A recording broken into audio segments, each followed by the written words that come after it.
Vir vanaand se aandete is dit vetkoek en maalvleis. Julle kan natuurlik winkeldeeg gebruik, maar vir vanaand maak ek ouma se broodjie resep, maar ek gebruik dit vir vetkoek.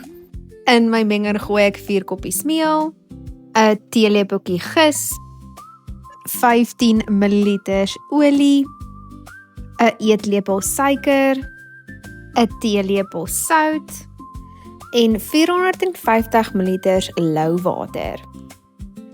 Dit laat ek klits, maar ek tel eers 15 minute af sodra hy begin 'n deeg vorm. Sodra dit klaar is, laat ek hom vir so 'n uur rus.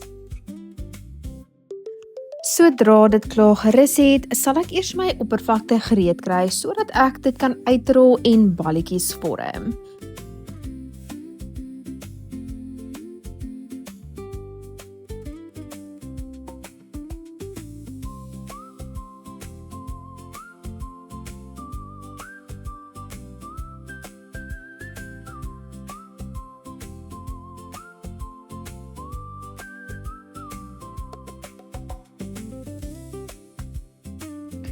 Dit rus dan nog 'n uur en ek kry dan slank my maalvleis gereed. In 'n pan braai ek 1 opgekapte ei saam met sout en peper. Saam met dit braai ek 500 gram maalvleis. Sodra my maalvleis gaar is, voeg ek dan by 2 opgekapte tomaties. So 2 eetlepels tomatiesous, bietjie Jimmy sous. Dan braai ek dit deur voordat ek dit geur met speserye na smaak. In my geval sout en peper, currypoeier en ook paprika. Laaste gooi ek dan 1 koppie water by en laat hom dan prit.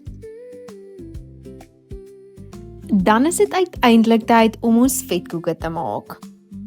Ek moet vir julle sê, elke keer as ek vetkoeke maak, kom die een beter uit as die ander. Die olie moet warm genoeg wees voor jy dit begin braai. As die olie te koud is, trek die vetkoeke olie. En te warm olie maak hulle vinnig bruin buite, maar rou binne.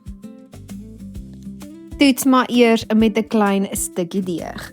Hou die hitte medium vir 'n egalige braai. En dit was dan ons aandete vir vanaand. Vrek lekker!